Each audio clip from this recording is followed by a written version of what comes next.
In today's video, I'm going to teach you how to insert and use text functions. If you've ever needed to clean up, format, or transform text inside your Make workflows, this walkthrough will show you exactly how to do it, right where you're already building your scenario. We'll work directly in the fields of your modules so the transformation happens as the data flows through. Start by opening an existing scenario in your Make account or create a new one. Open any module and click a field where you want to manipulate text, such as the email body in a Gmail module or the value field in a set variable tool.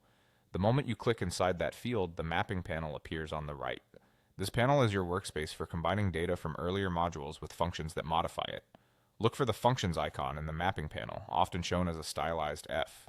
Click it, then choose the String Functions tab.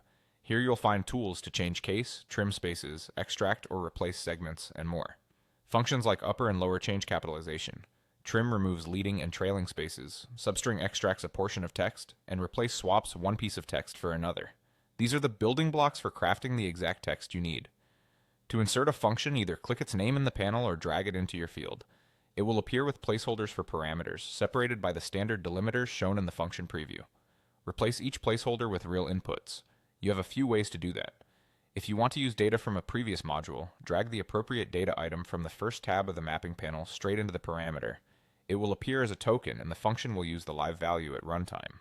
If you want to hardcode something, type it directly into the parameter and wrap it in quotes when the function expects text. Quoting ensures Make treats it as a literal string instead of a reference. You can also nest functions inside one another to perform more complex transformations. For example, you might use upper substring text 0 or 3 to capitalize just the first 3 characters of a field, or combine trim with replace to clean unwanted spaces and swap a word in a single expression. When nesting, keep an eye on parentheses and parameter order. If you see an error indicator, it usually means a parameter is missing, misordered, or not properly quoted. That's all there is to inserting and using text functions in your modules. With the mapping panel, string tools, and careful parameter entry, you can shape your text exactly the way you need.